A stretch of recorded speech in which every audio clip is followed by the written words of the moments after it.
Northleft Sports Podcast. Josh and Kyle back again. February 15, 2016. We're here to talk about the baseball offseason. This is going to be a two-parter released different weeks, hopefully.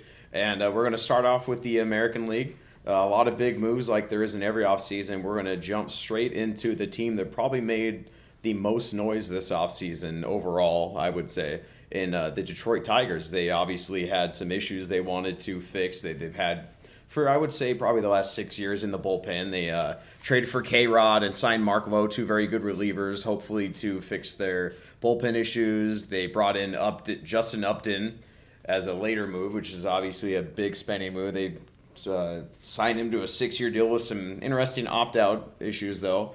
And they brought in Jordan Zimmermann, who's a pitcher I've never really been a big fan of, but for sure a definite, dependable innings eater who got the biggest contract in history for a pitcher who had Tommy John surgery in the free agent market. So, Kyle, would you like to really quick jump right into the Justin Upton deal? Obviously, he's the biggest name and one of the bigger players in free agency, especially hitting-wise, that changed teams and changed leagues. Yeah, I think he's a really good player. I think the expectation was from the very beginning of his career that he was going to be this Ken Griffey-type junior talent. He was going to play close to elite defense, hit 35 home runs, close to a 290, 300 batting average with a solid slugging percentage, obviously with the home runs and the power. It never really materialized because, I mean, let's be honest, baseball is hard. You look at these guys that go over play in the winter leagues over in the Dominican, and it's just the most random profile of guys that are just killing it.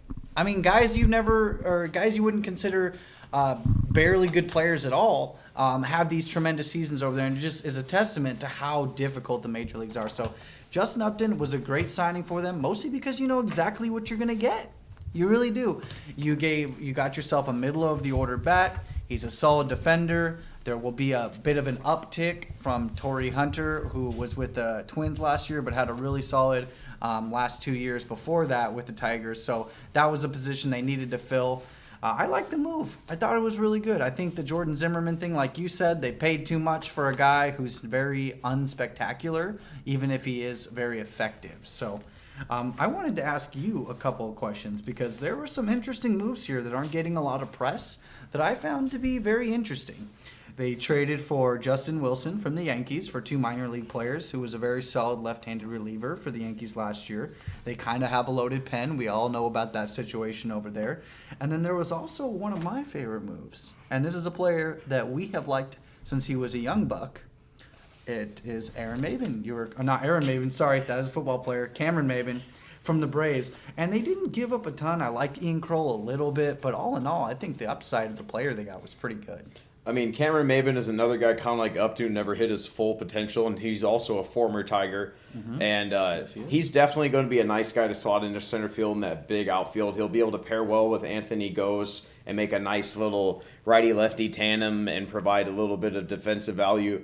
Their batting lineup, 1 through 5, is just loaded. I mean, most likely they're going to go Kinsler, and then after that, I mean, Cabrera's going to be at 3, but if V-Mart rebounds, he'd be great at 5. Upton could go 2, and J.D. Martinez, who, if he stays this way, I mean, might be the best power hitter in the whole team right now. Yeah. It's fantastic. And Nick Castellanos is a guy that a lot of people have been big fan of, including Keith Law, and he could develop finally and hit, 280 with 20 home runs. He's 23. And Jose Iglesias is coming back, and at the very least, if he provides that really good defense, he fills a need that's all they need at shortstop. It's nice to have one good defender on the team.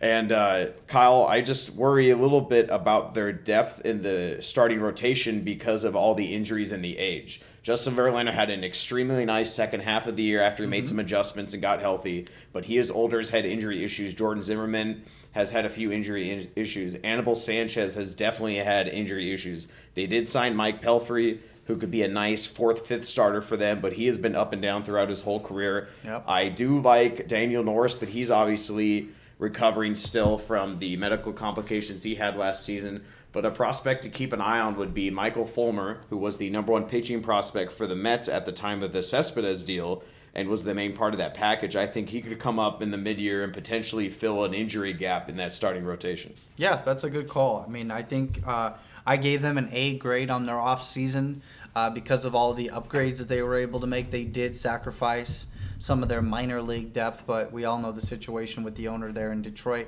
He'll do anything to win now. And ultimately, I think that when you have a player like Cabrera, you have a player at the top of the rotation like Verlander who has that kind of upside, you just need to take advantage of it. JD Martinez, no slouch. We've obviously touched on that. So I think that what they did was the best move for their organization for the next 2 or 3 years. So I'm very happy with the moves that they were able to make.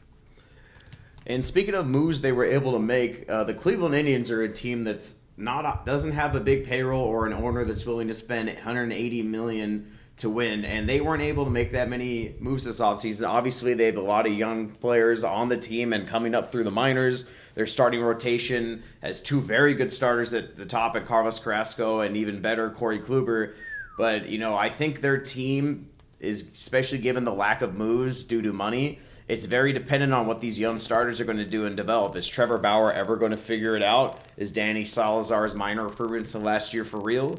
Their biggest move was Mike Napoli, who is a very solid hitter, but he's also getting up there in age and can't really play position anymore and has to be a DH. Yep. So I think this team, not much to talk about because we're just talking about offseason moves and not team preview, but it's very dependent on health and pitching and defense.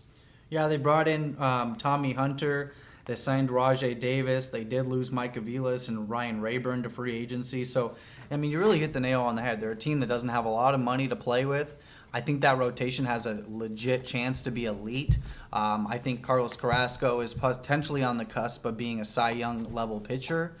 So having 2 guys at the top of that order like that is definitely going to bode well for them going through the season. I thought what Danny Salazar did towards the end of the season showed that what we've all seen.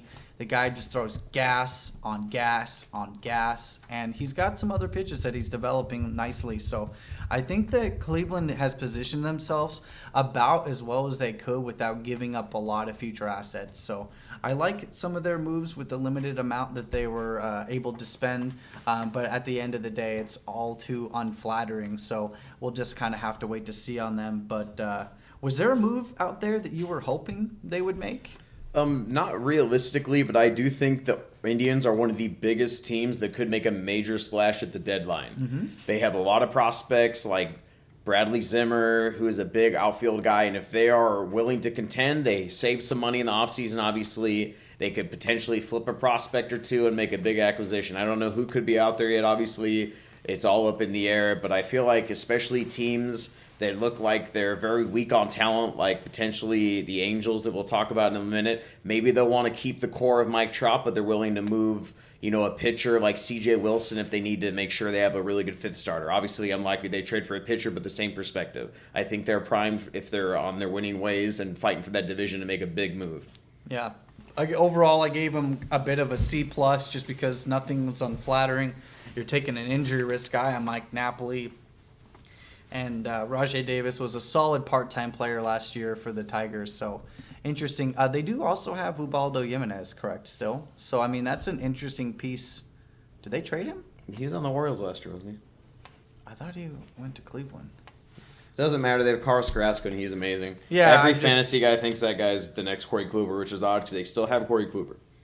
And speaking of the next Corey Kluber, a guy that a lot of people are fans of, who didn't develop all the way, but it didn't matter because the Kansas City Royals won the World Series last year. They finally broke their drought. They were so close the year before, and they're finally there. And looking at their team and the offseason moves they made, they kept the heart and soul of their team in a way in Alex Gordon. They brought in Ian Kennedy, who I think is going to be a very nice addition for them. He'll be able to eat some innings and strike out some batters for sure, and he's going to be reunited with his former pitching coach, which I really believe in their pitching coach and the connection a pitcher can have with their pitching coach for sure. I like the deal to bring in Soria as a way to kind of replace Greg Holland in a way and still have that 3-headed monster kind of at the top of the bullpen. So, the Royals are kind of, for the most part, overall the same, but there is some tweaking going on, and they make little minor moves every year. But it's going to be interesting to see what happens over the next couple of years when they have to pay Hosmer and pay Escobar and pay Kane and things like that. So, Kyle, what do you think about the minor adjustments the Royals made in terms of trying to defend their title this year? I liked it. Obviously, we talked about bringing back Alex Gordon. Was he probably the best player out there for $70 million? Probably not. But it doesn't really matter because the fact that he's a hometown hero, he's an amazing defender. I still think there's some upside in his average. because he hasn't quite hit the wall as far as his age is concerned. I still think there's a little bit of wiggle room. And then they still have so much developing young talent from Lorenzo Cain, Salvador Perez, who took a step back last year, but I fully anticipate him to get back on track. We talked earlier before we started the podcast about the breakout potential of one Eric Hosmer, who we've been waiting on for a while, but I think all in all they positioned themselves well, and I think that Ian Kennedy's strengths play very well into that ballpark. So I think that while they did maybe pay a little too much for him, he was a really good fit for their ballpark, so I can see why they did it. And they do have the outstanding depth of Zimmer to come up at any time if he's able to stay healthy. That's Kyle Zimmer. So that, all in all, I gave them a B+ because they didn't blow up what they had, and they brought back the heart and soul of their team. I feel like that expression's a little overused, but I think in this situation it's appropriate given the World Series win. I feel like if you had to tag one player in every team to be, the quote-unquote team captain, like Derek Jeter, Alex Gordon would definitely get that C in his chest for the Royals. So that's well-fitting. I do agree with the Kyle Zimmer point. I think that he won't be starting that much for them, especially due to health and any concerns. But I definitely see as they get later into the year that he will be brought up in the bullpen and be an absolute flamethrower for sure. It could be perhaps a Johan Santana type dominance in the bullpen, and then the next year he makes that transition to becoming a starter full-time for them. Absolutely. So that's something to keep an eye on for sure. And speaking of keeping an eye on, the Minnesota Twins were a little frisky last year as a young team moving up. The farm system has finally rebounded a little bit, and they're hopefully going to be able to maneuver and work around Joe Mauer's mammoth contract that didn't work out for numerous reasons. At the time, you couldn't really argue with it outside of injuries, but, you can't let stars go, and he was an MVP for a reason.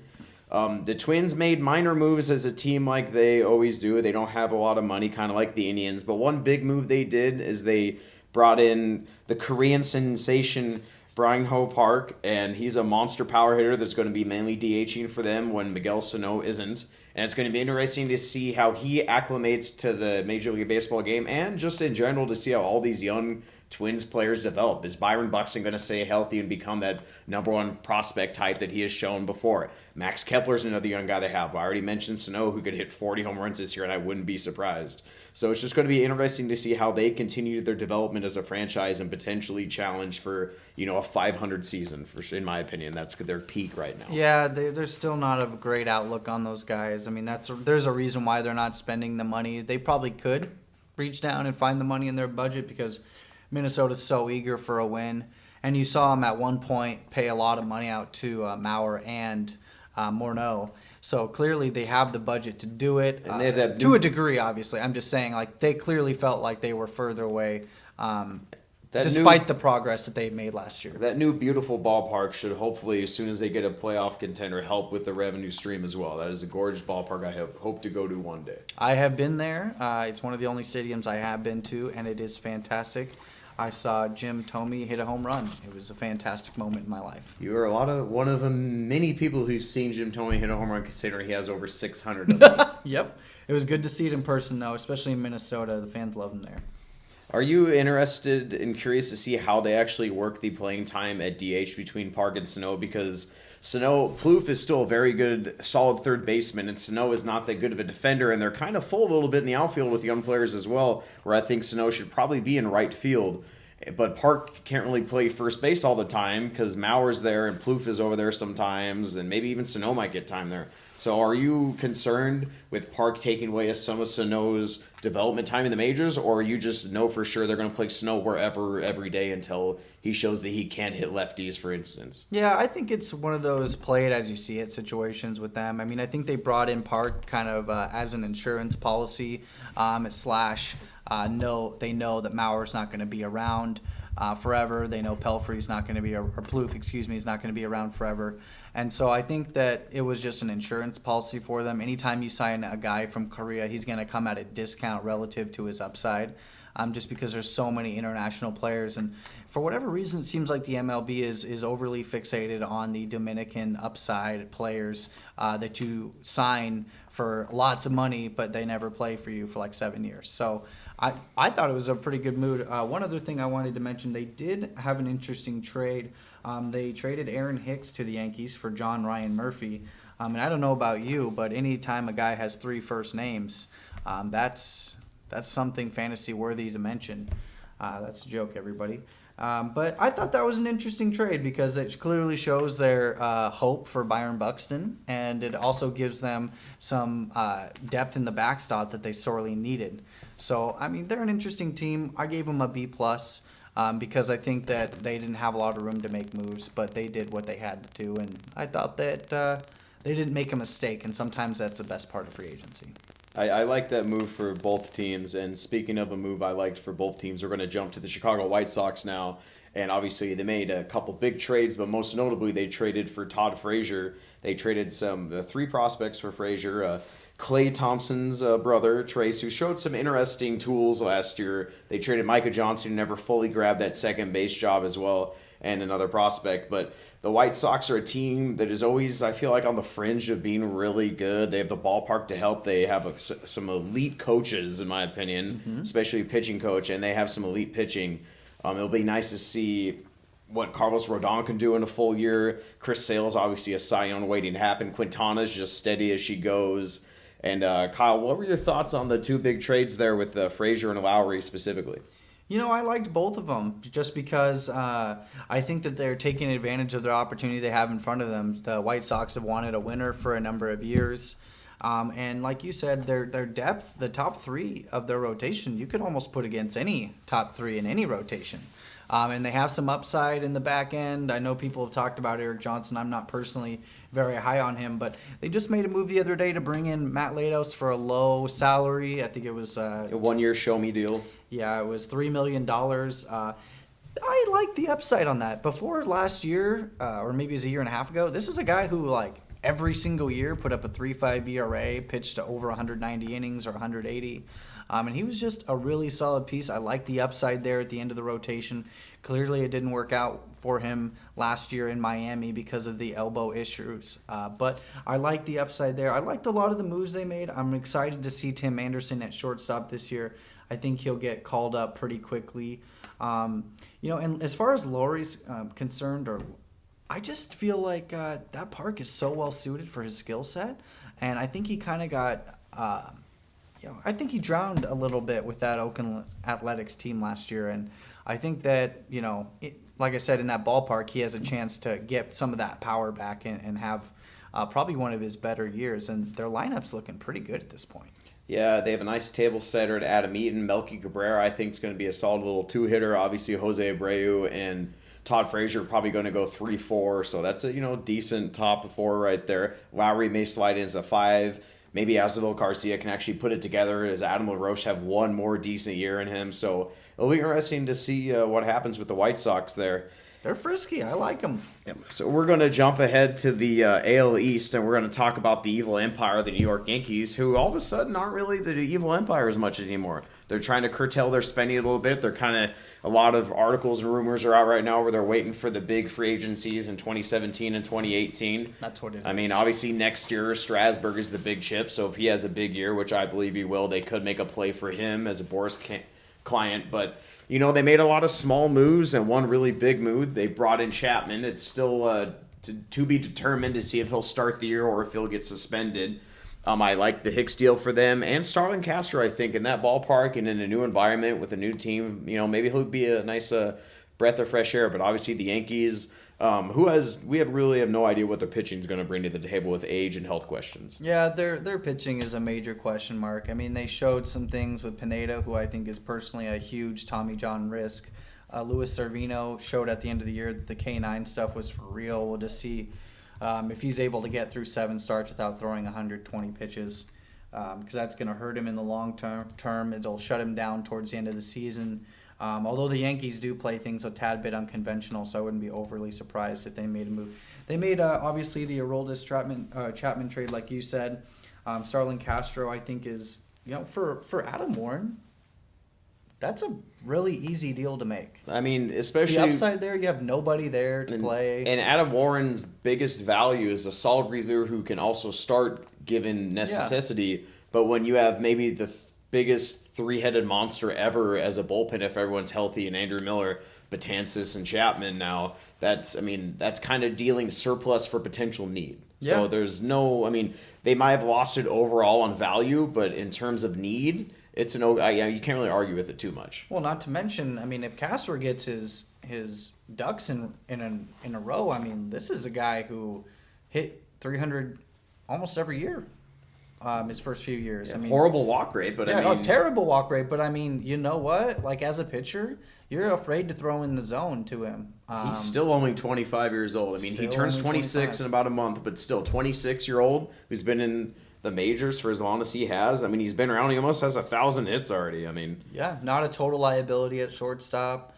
Probably going to play second for them, though. Is he? If I had to guess, I'd put him at second, giving their depth chart. I mean, You think Didi plays shortstop for him? Didi's such a good defensive shortstop is. that I wouldn't move him for Castro. I mean, Castro can platoon with Reffenmeyer or Ackley or whoever decides they want to be the backup infielder in that team, and maybe even play third because the Headleys might going to get hurt and A-Rod can't go over there. So it's going to be interesting to see how they use Castro, obviously. Probably will put him at second, you're right. Yeah, that'd be my best guess, especially given like an everyday lineup type situation. Yeah. One thing I am excited about is they have a nice little influx of youth coming on. They already had Servino come up, and even though Greg Bird is now going to miss the whole season, he's a little bit older, he was a nice piece they developed from the minors. Aaron Judge is a massive potential guy who has 80 power but needs to learn. He's so tall and big, it's hard for him to make contact. Yeah. But Gary Sanchez made a little bit of noise last year, and he'll be able to be a nice backup to McCann, who may move to first base next. Went to Shara Leaves. There's been rumors about that.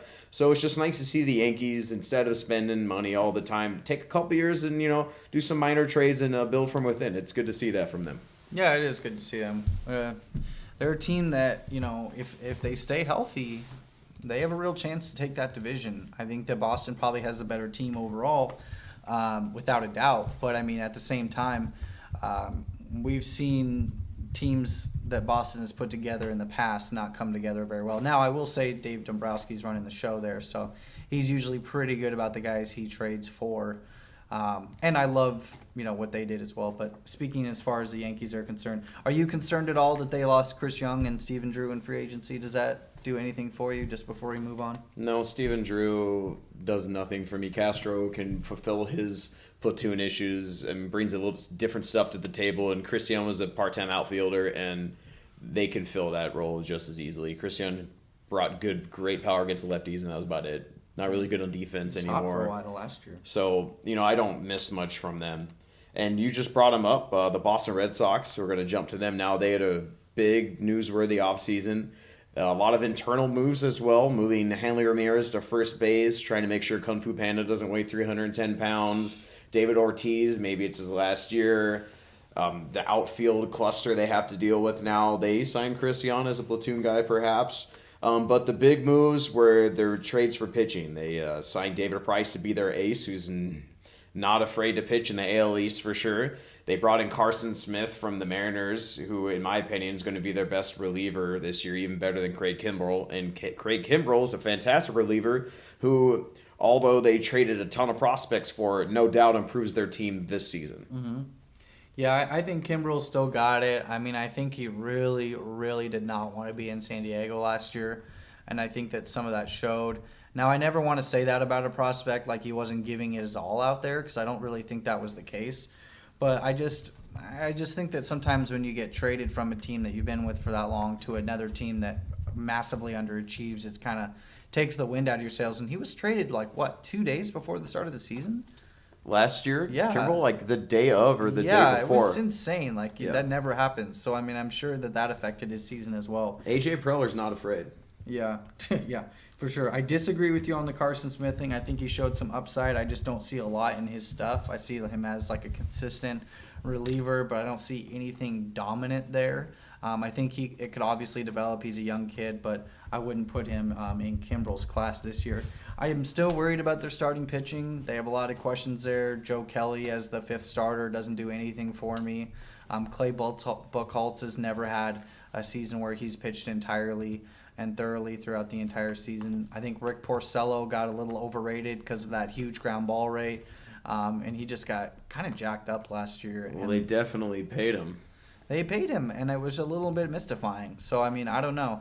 And then, we saw what Eduardo Rodriguez was capable of during stretches last year, but at the same time, Keith Law's biggest knock on him was that he doesn't have swing and miss stuff. He's always going to be near or on the plate. He's going to have great control. And he's got some velocity. I mean, I saw him, go 94 throughout an entire game. Maybe he's the next Andrew Kasher in terms of he flashes a lot of stuff that screams 9.85-9K rate, but just doesn't do it consistently enough to really have that dominant all-star type season. Yeah, for sure. I mean, that could be the case with him. How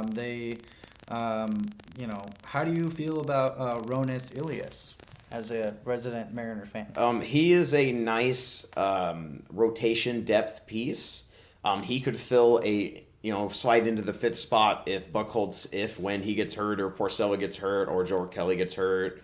He could be a nice fill-in like that, but I don't feel that he is good enough to start in the playoffs for any team at this juncture. He has a really nice curveball, and he has solid pitches, okay command, okay feel, has okay velocity, but that's the problem. It's just all okay. He's great for what he is. He's a fourth, fifth starter at best that shouldn't be pitched in the playoffs, in my opinion, as a starter. Yeah, he won't pitch in the playoffs. That's not even a question. They did trade Wade Miley, who was actually pretty consistent overall, so that was actually a good get by the Mariners. I like the fact that they got tons of control time on Carson Smith. So all in all, that was a pretty good trade for both teams.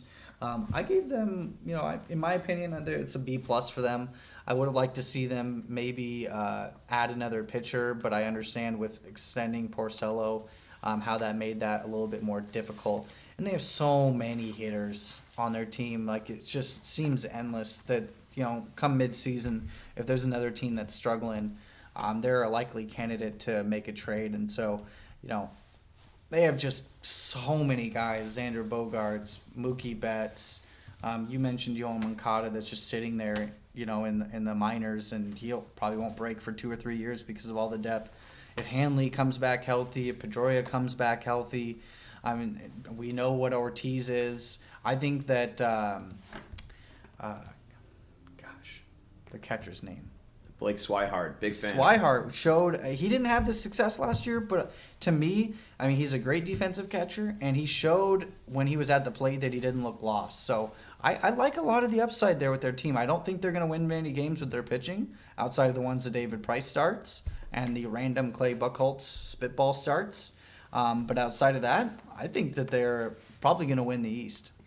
I don't think they'll win the East. I think they'll be second. I mean, obviously, there's a lot of time to look into it. I'd like to see Pedroia play about 130-plus games. I mean, that may be unlikely now.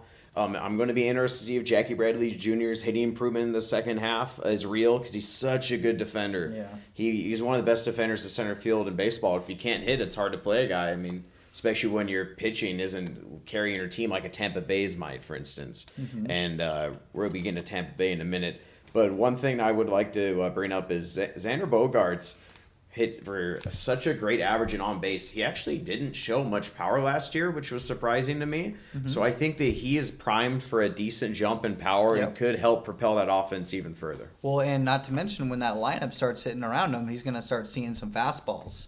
And that's when that power will come. Yeah, he only had 7 home runs last year. He had some decent double numbers. He slugged .420, but I really think that slugging percentage could go up a little bit, and he could be an 800-plus OPS guy, even with that 320 average he had last year, which I think might be a little high for him. I think he's going to settle around 300, but that slugging could be 460, and to have that little trade-off there overall with the numbers. The composure he showed in the playoffs 2 years ago, or was it 2 years ago, was just so amazing. Especially with the moving positions on him all the time and stuff. Yeah, it sold me on him as a prospect. I think that, it might take him. Some of these guys are so young. I mean, it's hard to get down on him too much, especially when you have a batting average like that. I think the power will come. And speaking of power, we're going to jump to the AL East champions from last year, the Toronto Blue Jays. And when you talk about power, that's what this team really brings to the table. A lot of their players are starting to get older, but there's no denying how good of a team this is in terms of power. Jose Bautista, Troy Tulowitzki, Josh Donaldson, and Edwin Encarnacion could all hit over 30 home runs, and I wouldn't be surprised. Tulo would be the most surprising, but that's only because of health. That has nothing to do with how good he is. Chris Colbella had a nice year. But in terms of offseason moves, since they made their biggest move during the season in trading for Troy Tulowitzki, and they didn't really do anything crazy outside of that, They're going to get Stroman back to lead their rotation. Hopefully his arm has gotten enough work in the offseason where he won't be limited by innings. They made a minor move in trading for Jesse Chavez, who could be a nice reliever / fifth starter. They re-signed Marco Estrada. Mark Burley retired, unfortunately. Obviously, he was past his prime, but I just loved seeing Mark Burley pitch. Always been a big fan of his. So, Kyle, this is somehow a team with not much to talk about in terms of off-season moves. Yeah, they got, Bautista and Carcion coming up in free agency. You already mentioned the Donaldson extension.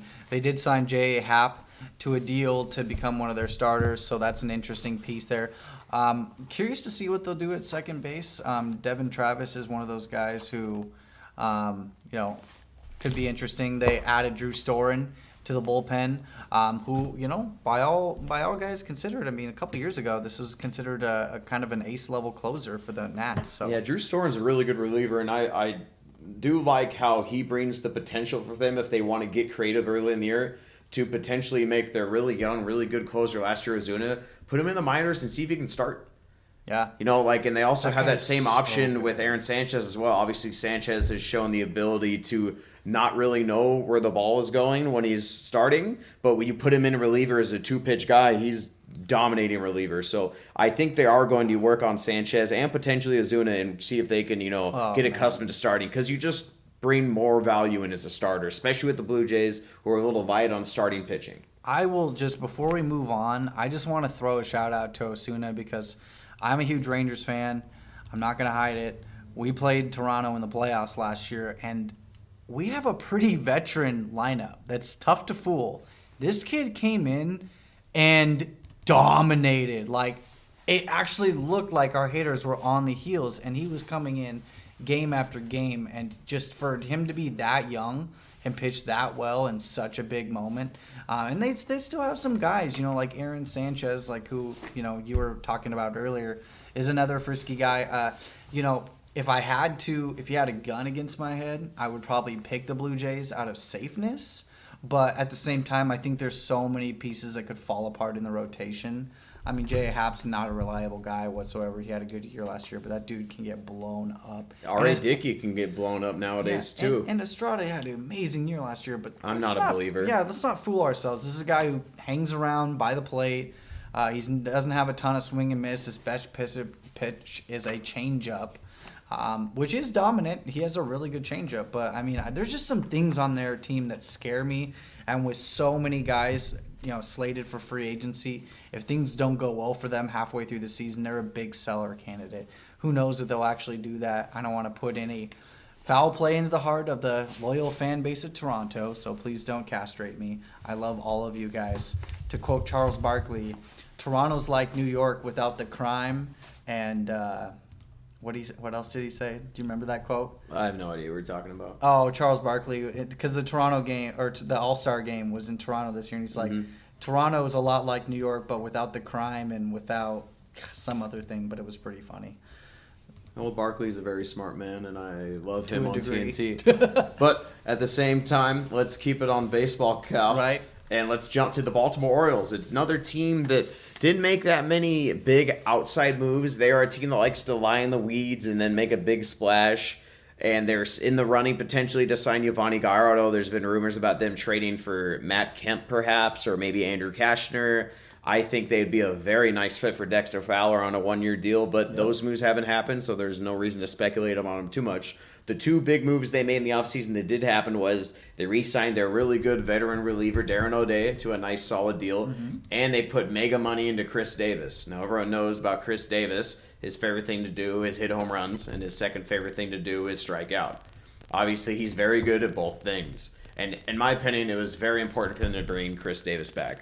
They do have some solid. Adam Jones is a great hitter. Manny Machado's an MVP candidate in my mind, but Chris Davis is kind of the guy, the thumper in that lineup that you need to make sure that for Baltimore they couldn't lose if they wanted to contend in this division. Yeah, absolutely. And, they've got some young developmental guys like Shoop that they're working on. So, altogether, for Ski Team, some of the other moves they made, they signed Korean left fielder Hyun Soo Kim. Hearing a lot of positive things about him. They were able to acquire Mark Trumbo from the Mariners, who, let's not, dance around the bush. This is a guy who you might not get a lot out of, but you might also get like 35 home runs. So He's trying to make a lot of money. He's going to be a free agent after this year. Total buy low candidate for them. They also acquired right-handed pitcher Audrasmir Despain from the Padres, who I actually watched pitch a few times last year, and I found him to be a pretty impressive reliever. So I think that while the loss of Wei Yen Chen is going to hurt them, I think they made the right move not re-signing him because of how unspectacular he is as a pitcher, even though he was so good last year. I just don't know if he would have been worth it years 3, 4, and 5. And year 2 was a question mark too. So I think that they made the right move not re-signing him. Yeah, I'm very worried about their starting pitching. Obviously, Buck Showalter's a fantastic manager, manages the bullpen really well. I do think that Kevin Gossman finally puts it together and they stop messing with what side of the rubber he goes on. Obviously, Baltimore's kind of been a death trap for top-end starting pitching prospects with Dylan Bundy and Hunter Harvey having so many injuries. But Chris Tillman's very unspectacular. So is Ubaldo. So is Miguel Gonzalez. I mean, this is a team that is very top-heavy to me. Yeah. They kind of remind me of the later year Phillies in essence of they have stars and scrubs in a way. It's kind of like how you would build a fantasy team in auction. They got Adam Jones, Manny Machado, Chris Davis, Jonathan Scope, and then Ryan Flaherty.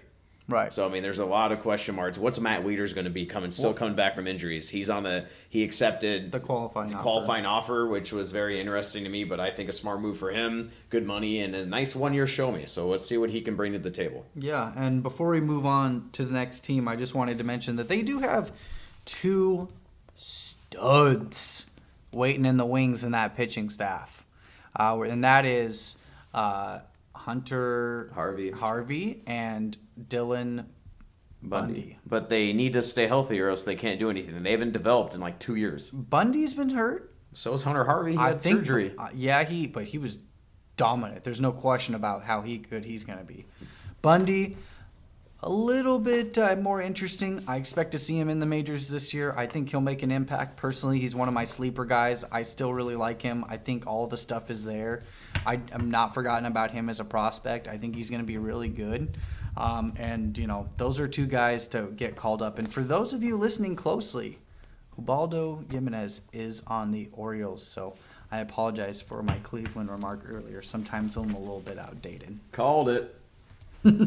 So now we're going to jump to the Tampa Bay Devil Rays. And speaking of outdated, I'm a little bit worried about what they're going to be able to do hitting-wise as a team, but I'm definitely not concerned about their defense or pitching, especially when their pitching gets fully healthy. Chris Archer is an ace, still working on being consistent, but he is an ace when he's on his game for sure. Boxberger's a very good closer. I love Farquhar still, even though he's never put it together. Joko Odorizzi is one of my favorites. They brought out the best in Erasmo Ramirez. Drew Smiley, if he can stay healthy, could have 230 strikeouts. Alex Cobb, when he comes back, is going to be dominant. They have some nice pitching prospects on the way, like Blake Snell, who I'm a big fan of. But hitting-wise, obviously the Devil Rays, they don't have a lot of money. They have a very bad ballpark in terms of financials. It's really hard for them to make big splashes. I liked the Corey Dickerson trade a lot, but let's see what he does out of Coors Field, though. I do think he'll adjust well, but you still have to see him do it. And the Steve Pearce deal signing was interesting. He could potentially play some first base if James Looney and Logan Morrison get hurt. So, obviously, what do you think they're going to be able to do hitting-wise? Steven Souza might have the most upside on this team in terms of a all-star type hitter, but he has a bad strikeout rate and some health issues. So I'm worried about them being able to actually hit and contend and, keep up with their pitching staff pretty much. Yeah, they have an interesting lineup. I mean, I think Corey Dickerson's going to be their best hitter. He's already got the average down. I think he'll move up from some of that 15 power or 15 home run power that he's shown as the years go on. He's still a relatively young player, all things considered. Steve Pearce, total bounce back guy, like you had mentioned. I thought getting rid of Jake McGee was the best move for their franchise. I mean, he's kind of underachieved. He had a great year last year. But to get what they got from Seattle, as well in the Nathan Carnes and Boog Powell trade, I thought was a pretty nice get. I mean, Logan Morrison still, has something left in the tank, albeit, maybe not very much. You mentioned Farquhar. And another guy that they acquired was Hank Conger from the Astros. that might not seem like that big of a deal, but catchers are hard to find, and maybe he's a guy who helps them out. He's replacing Jonathan Jaso, so let's not pretend like it's a total backstep here. I'm just saying that Jaso, all their catchers are kind of in the same area level wise, and he may not even make the team out of camp. So he might not. I mean, he was acquired for I cash, like Kurt. so he was I like Kurt guy. Caselli a lot. I think Yeah. he's a nice little interesting young catcher for them. Do you have any thoughts on what Drew Smiley can actually be if he can stay healthy? I think he could be a legitimate number 2 if he can stay healthy. Yeah, I agree. I think we looked at his numbers earlier today, and he's a very solid pitcher. He was a great reliever. They transitioned him nicely into the starting rotation. I think that was a great buy low on the franchise. I think with their defense and their potential starting pitching, this is a team that could make some noise like they typically do playing Moneyball, but I think at the end of the day, their offense is just going to hurt them too much. I don't see a lot of guys that they can call up to really get some of that power from, and you know how I feel about Brad Miller. I just don't even understand why he's a major leaguer. Kyle's not a fan of Brad Miller. That's I the end just of that don't story. get it. Like, why is he a major leaguer? Because he has a little bit of pop and he can run fast in a straight line.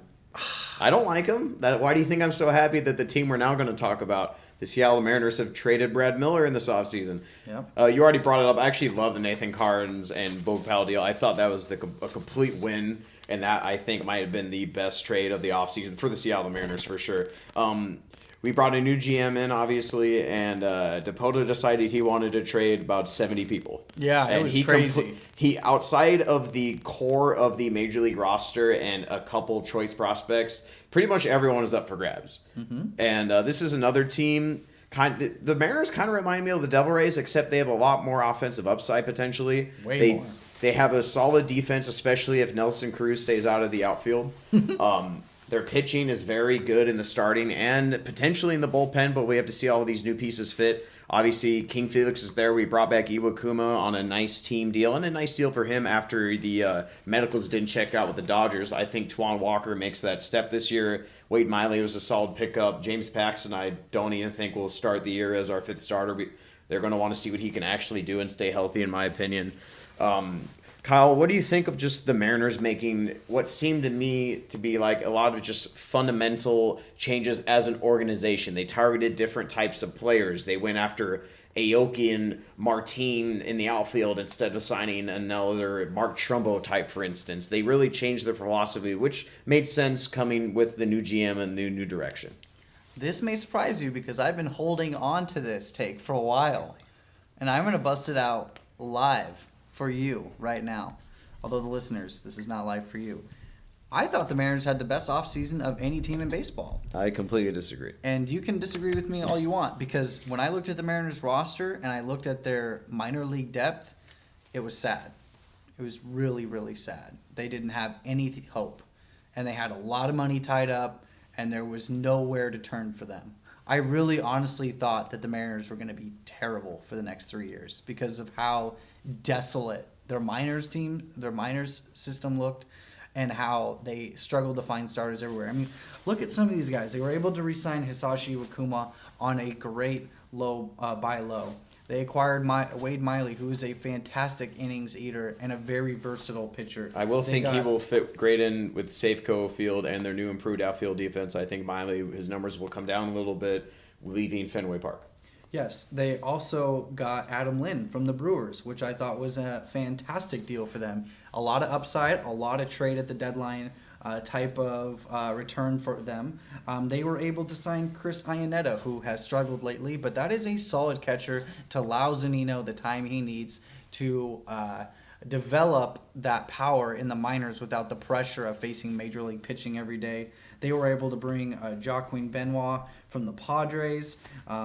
They acquired Leonis Martin from the Rangers, who I loved Leonis Martin. I think the whole Texas Rangers organization wanted him to succeed, and that is at very minimum, a fantastic defensive player to put in center field for the Mariners. And then obviously Anthony Bass is just kind of like a innings eater.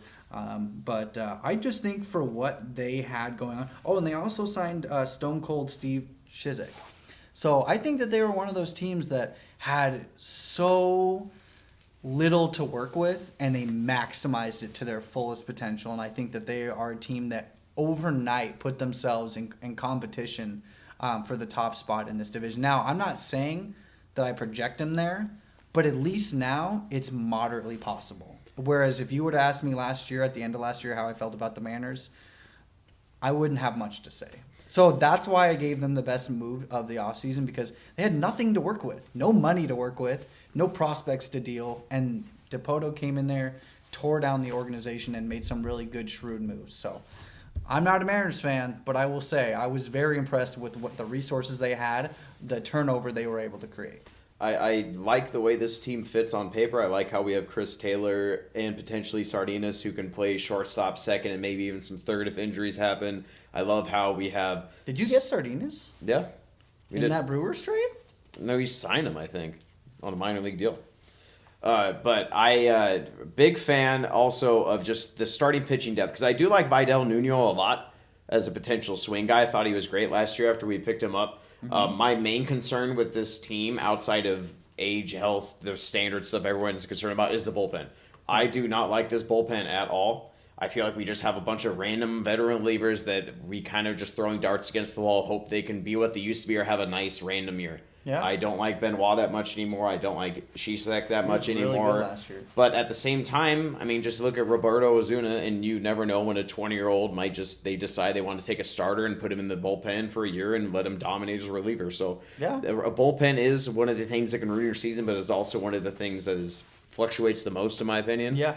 Especially outside of the elite guys. Yep. So it's really hard to say what's going to happen in terms of the bullpen. But I do like that we just got a whole bunch of different people to look at least. Yep. And I do like Ketel Marte a lot as potential. The only guy in this team besides Martin that can actually run a little bit and create some potential havoc. Because that was the one thing about it. Even though James Jones was a really bad player overall 2 years ago when he had a lot of time with us, he did create a lot of interesting opportunities on the base paths for us. And I think every team needs at least one or two guys that can steal base or go from first to third on a short outfield single. So it's nice to have a couple guys that can do that. And they also signed Korean first baseman Dae-Ho Lee, which is another interesting platoon guy at first base if the Adam Lind thing doesn't work out or if you end up dealing one of the two. Yeah. I think he's way too big, but as a Mariner fan, I'd love to be wrong. So. Well, who knows? But I'm just saying, like, their outlook was so bad. And they've done so much to change that. Whether or not it works or not, I don't know. But I think you had to do something, and that was the shake-up the organization needed. Really quick, one quick little question. We both have the same opinion on this for the most part. Does Robinson Cano have one more great year in him before, in my opinion, his drop-off starts to start the season after this, and it's going to be a pretty dramatic Pujols-type drop-off, in my opinion. But I think he has one more great year in him. What about you? I think so, too. I think he's got another good year in him. I think he's always going to hit for average, even into the later stage of his career. He's never been a rangy second baseman, but his glove is so good. He probably will get moved to first base. Yeah, I think he might go to first base if we can't find one. If Peterson doesn't work out, maybe he'll move to first base in the future. Who knows? But I agree with that as well, that he could move to first. Yeah. The power is going to go, but at the same time, I think the average will stay there. He's still going to be a formidable guy that you have to pitch around in the lineup. So, interesting moves by the Mariners. And speaking of interesting moves in the offseason, the Texas Rangers had none of them. Nope. They decided they wanted to trade a lot of prospects for Cole Hamels, which in my opinion worked out great A-plus wise for the Phillies. And for the Rangers, it was a very good deal as well, because now they have Cole Hamels, who in my opinion in the AL could be a solid 2, definitely a great 3, but definitely a solid 2, especially when Darvish comes back, gets healthy, assuming he's back to what he was and is that true ace they have. And not much to talk about in terms of offseason moves. They did bring in Tom Wilhelmsen, who I think is going to fit in great with the Rangers. Anytime you can have a guy named the bartender around Josh Hamilton is always a great thing for clubhouse jokes. So, Kyle, I am the resident Mariner fan, but you're the resident Rangers fan. I'm going to let you do a little spiel about the 3 offseason moves you made. Well, we re-signed Colby Lewis, which I think was big for the organization because you may laugh, okay, but teams and players, players value loyalty. And when they see you commit to a guy like that and pay him a little bit more money than maybe he's worth, It goes a long way in the clubhouse, so that was a good re-signing move for them. Besides that, there's really nothing to talk about. The Rangers have put themselves in position over the last few years to roll with their starting major league lineup and let the young kids develop. We all know the prospects. They got a bunch on the pipeline. Ninth best farm team ranked by Keith Law. Third best WAR for the minor leagues ranked by Fangraphs. So with the Rangers, they're just not a team that had to make any moves. I'm really happy they didn't, actually. So I'm gonna just not a lot to say. We're gonna throw back to something we used to do all the time. We're gonna do a couple quick hitters here because we have to talk a little bit about your favorite team as much as we did mine. So just quick answers here, and I'll add mine. First question: who's going to be your team MVP at the end of the year? Not saying you're nothing about record. Who's the best player in your team end of the year? I would still have to say Adrian Beltre. I would go Rougned Odor. Okay. Odor. At the end of the year, do they win the division? Really quick, off the top of your head, obviously a lot of things could change. I think they're going to win the division. I think that we have the best pitching staff. We have probably one of the better defenses and obviously one of the best hitting lineups. We're just so deep at this point. I think that they're either going to win the division or be a wild card for sure. So I do see Texas in the playoffs, and I do see them in there like a pretty 60% lock, which looking at it right now is a pretty good percentage. Yeah, no, for sure. We didn't even have our two best pitchers last year. For the most part, yeah. I mean, until you got Hamels, obviously, because Holland missed so much time, and so did Darvish. And Holland wasn't even And himself. Martin Perez missed a ton of time, too. Yeah, he did, too. So, I mean, they're a team that's positioned well. World Series champs. World Series. What is Joey Gallo? He is a guy that should have stayed in the minors. Is he going to... I think his peak to me is Adam Dunn. Does he ever actually get there? Because, like, he has to find a position... Because Prince Fielder's kind of locked in a DH. Well, he has an 80 grade arm. So even if it doesn't work out as a hitter, he could totally be a power pitcher. Keith Law has been pining for that for like 3 years. Just saying, I think it's really funny that a dude can have an 80 arm and 80 power. I would love to see them. I don't want to see Josh Hamilton fail. I like him. I love his story. I want him and every recovering addict to succeed throughout life.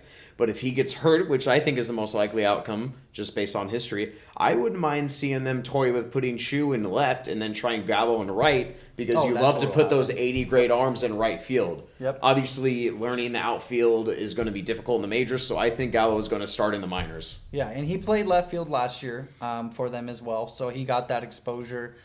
He has a really good arm. He's one of those guys who I think he'll make it, personally. I don't know if he'll ever hit for average, but this is a guy who the organization likes a lot more than they liked Chris Davis, and he has more power than Chris Davis had, albeit not by much. And so when you look at that, while he wasn't able to achieve that in Texas, that's Chris Davis at least, he was able to achieve it with the Orioles. So I think that Gallo is still going to be a pretty good player. And honestly, if he hits 240 and hits 40 home runs, I think you're fine with that. So, the sky's the limit on him, but the floor is also pretty low. So who knows? And speaking of having a low floor, let's jump into the Oakland Athletics. They're a team that every offseason feels like they make 20, 25 random little small moves for the most part, outside of the occasional superstar mega trade like Donaldson last year. And they did that exact same thing again. Obviously, they always have a ton of up-and-coming players who don't seem like they'll ever be superstars, but are definitely major league regulars. You know, the Marcus Semien, Danny Valencia types, the Stephen Votes as well. They didn't make any big splashy moves for the most part. They just traded for Chris Davis. That's Chris Davis with a K from the Brewers. I didn't really get the deal, but I do understand the perspective. Maybe he can have a resurgence. They could flip him at the deadline for a different type of minor leaguer. They love to do that as well. Look at Brett Lowry. Too, right? Yep, he does. But at the same time, I love Josh Reddick. That dude's fun to watch. Yep. He's probably their best player overall, not counting Sonny Gray. And, just Rich Hill, is he really that good that he showed in September for the Red Sox? Those 3 starts he had in a row were incredible. Do I think he's that good? No. But can he be a 3.75 guy with a 9K rate? Maybe. And if he is, that's a really good signing for what they paid. Yeah. They traded Jesse Chavez. He just slides right into that role. Yep. Pitches about 150 innings. Pretty solid when he's out there. Some of the other moves they made were acquiring Yonder Alonso and Mark Rzymski. I like the Yonder Alonso pickup. I always thought that dude had some nice untapped potential that he never fulfilled in Petco Park. Yeah. It wouldn't surprise me if all of a sudden his power, his slugging, and his homer output jumped a little bit in Oakland. I know that's definitely not a hitter's park, but I do feel like they put in a lot of time to look at a guy's pull statistics and things like that. And considering a first baseman that is 6'1", 6'1.5", and 220 to only have 5 home runs over 350 at bats last year for the Padres, I think that's very low, and I think that he could make one of those minor random Oakland jumps. He is 28, and I did like what he brought to the table as a prospect, although he never truly developed. Yeah, they also signed right-handed pitchers Ryan Madsen and John Axford, 2 buy low relievers. Axford was obviously pretty good last year for the Cardinals when he pitched there. Madsen has been a pretty solid player, very high-level player at one point in his career. They brought in Henderson Alvarez, which I thought was an interesting guy because he's not really very glorious, but at the same time, he's one of those guys who, he's just solid. You know what you're going to get from him. They needed an innings inner. Speaking of getting rid of Jesse Chavez, I still like their rotation, with Parker returning, and, they obviously have Sonny Gray, who you mentioned was their best player.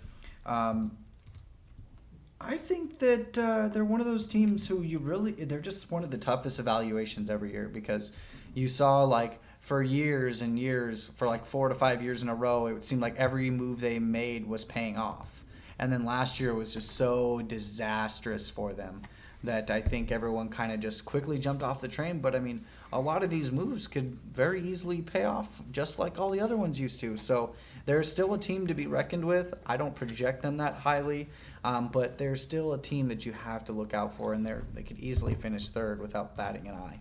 Yeah, and I still think some of the moves last year, obviously the Donaldson trade so far hasn't worked out. Who knows, the shortstop prospect, who I can't remember his name right now, maybe he's the next Francisco Lindor, and we just don't know yet. And then it's an okay deal overall. But is Sonny Gray going to get better? I feel like he topped out last year, and he topped out as a near ace type. He doesn't have the strikeout rate as an ace, but he gets great ground ball rate and limits runs and different other ways like that. But is he ever going to be like an ace in terms of 200 strikeouts? And I think he's topped out, but still topped out in a great way. And I think he's going to be the next guy they flip for a really big deal. Yeah, he could be an ace without a doubt, but without the ace numbers that kind of go with that, he'll be a guy who I could easily see with a sub 2.3 ERA 1 year because has some of the best control in the majors.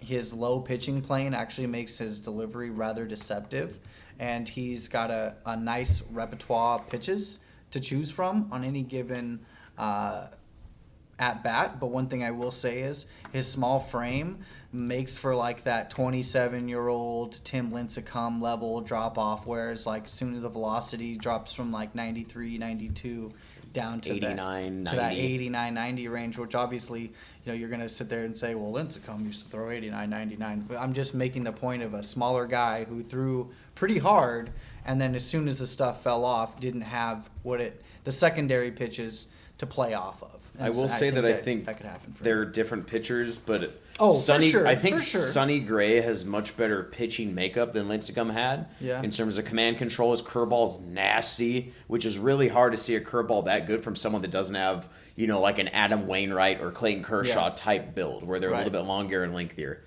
For sure. That curve is beautiful. Yeah, it really is. It's one of my favorite pitches. But he also to doesn't watch. have as dominant of a pitch as Lincecum did. So I think that curveball is. It's close, but you're not throwing the curveball 75 times. It does help to have the fastball to set it up for sure. I agree. One thing I'd like to bring up with the Oakland Athletics is that for once in a while they don't really all their prospects are 2-3 years away for the most part. It's very odd, and I think that they are probably going to finish last in this division. But interesting. The one team that is going to give them a run for their money somehow, even with their top-end talent, is the Los Angeles Angels. Are you ready to jump into that disaster? Absolutely. All right, we're skipping ahead because I want to save the Astros for last because I have a lot to talk about with them.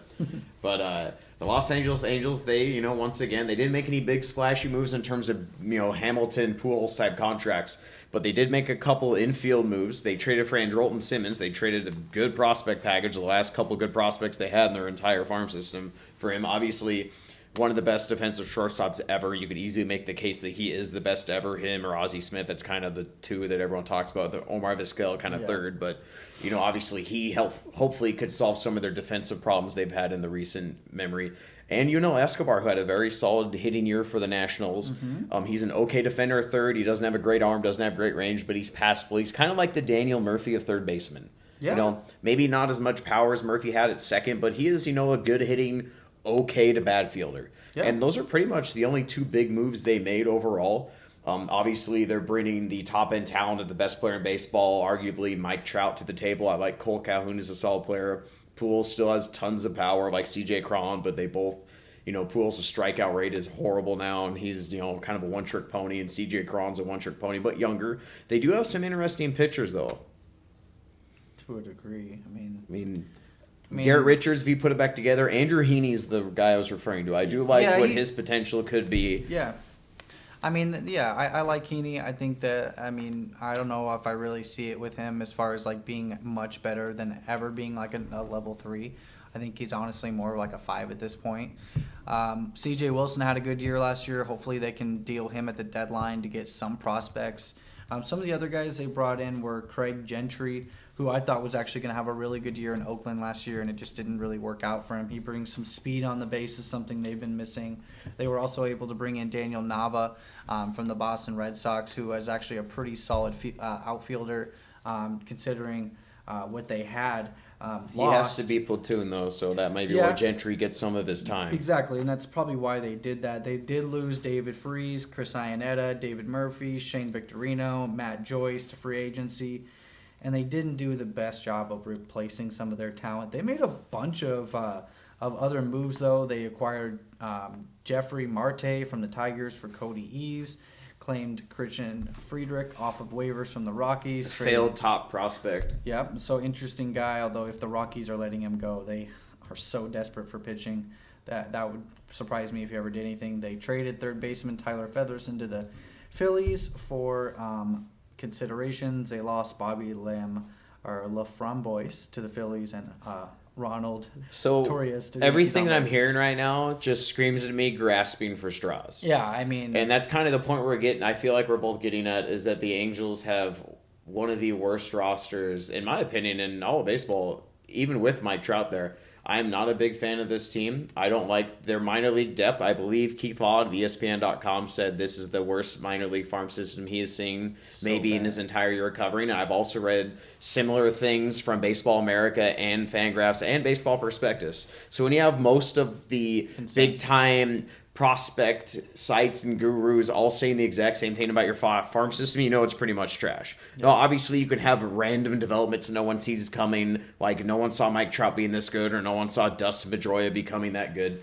But at the end of the day, they don't have much to work with in terms of improvement. And I do feel like this offseason, they kind of just took it off in terms of spending money. There were rumors about them really needing a left fielder, which is accurate in terms of Upton or something like that. So maybe they'll make a minor deal for Fowler or something like that. But I think they're pretty much done. And I also think they're pretty much done in terms of contending for this division this year. Yeah, I gave them an F. It was just a terrible offseason. I think that over there in Seattle, Jerry's just sitting up in his sweet house laughing his butt off because he had probably one of the best off seasons of any GM in baseball, and his former team absolutely just panicked and struggled, and it's likely going to cost.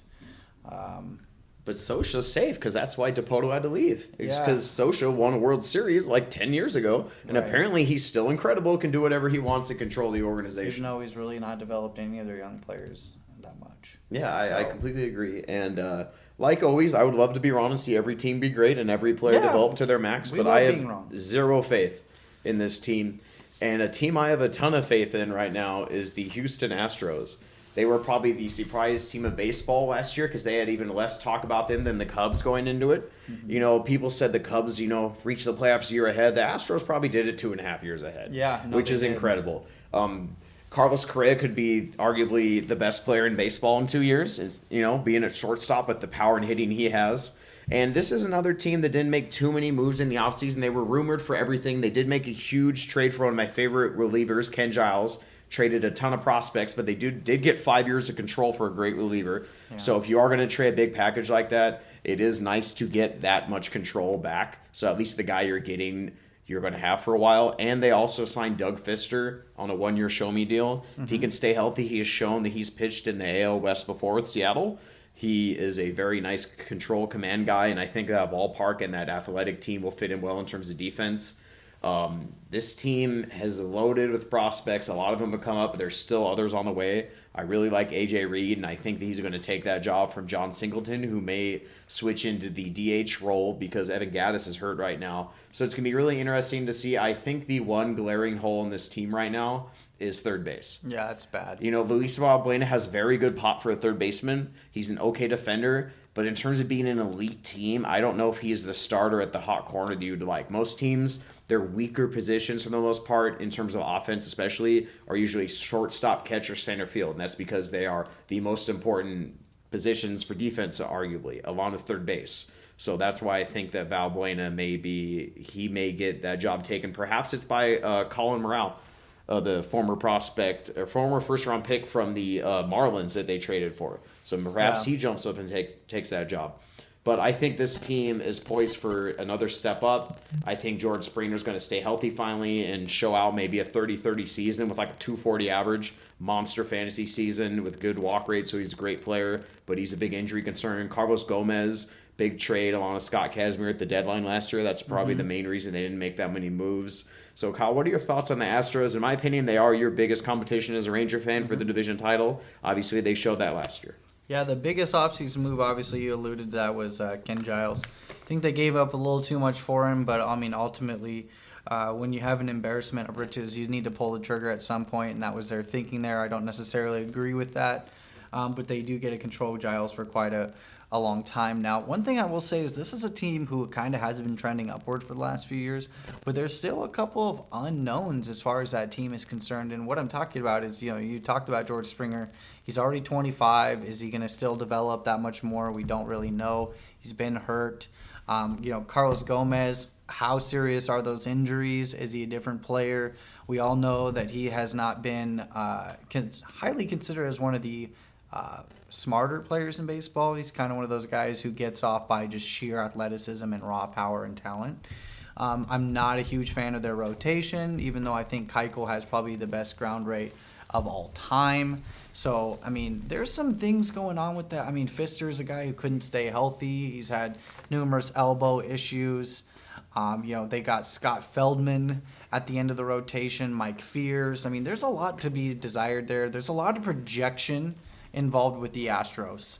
Now, I know that projection has favored them very well the last 2 years, but at the same time, I honestly wouldn't be surprised to see them take a step back this year because of the fact that there are some holes on their roster. They are expected to have some of these guys like Gomez and Springer really carry the team, even though I think Correa and Altuve will be the top of the order.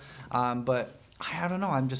I'm worried about this team because there's still so much projection involved in each of their players, and really Altuve is their only consistent player. Even though Correa's a shoe-in to kind of be that player as well, but he's really their only consistent hitter, outside of Evan Gattis, obviously, who, is going to be out for a while. I don't like Evan Gattis. I don't want to talk about Evan Gattis. He hits home runs, and that's it. He provides a value that's very minimal to me in today's game, and now that he's hurt, I actually think it's going to help the team in terms of getting A.J. Reed a spot on the roster and keeping Singleton with his bat potential that he still could reach in the lineup as well. The one player that out of, just talking with Kyle, fantasy baseball, that me and him may disagree on the most is I think that he's very underrated, Colin McHugh. I like Colin McHugh. I don't think he's a number 2 in baseball, but I think he's a potential decent 3. And I think McCullers is going to pitch like a number 2, but be held back by innings, kind of in a Strasburg, Matt Harvey type area. He won't even, I think they said that they want to get him around 160, 165, 170. So he's not going to get anywhere close to 200. So they do need some more rotation depth for sure. And I think maybe they'll make a quick little late signing for Gallardo perhaps because their pick is not protected, but they have all the prospects still. Yeah. They still have depth, and maybe they'll make another trade for a pitcher in the middle of the year again. So it'll be interesting to see what this team does. I do Really like their good bullpen. bullpen. I like Tony Sip. Love Gregerson Sip. going from closer to eighth inning type guy. It will be nice to see. Fields has a good strikeout rate. Still has never put it together like he was, like people thought potentially when he was overdrafted as first round pick. But they do have a lot of interesting pieces, and I love Dallas Keuchel, and it'll just be really fun to watch this team as develop along with the Cubs as young teams and young players trying to reach their potential. Yeah, I think that, like I said, I'm not trying to dog the Astros. I think that they have a solid team. I just think that they've overachieved so much for the last 2 years that it's entirely plausible to think that they take a bit of a step back this year just because of how much they've taken giant steps forward. So, I mean, we've seen this before with teams where they get better and better, and then they kind of have like a bit of an off year, and then everyone gets like refocused and then determined again, and they come back stronger than ever. And that could be when they have their big, huge spending off season, because they still have a lot of money that they haven't really spent.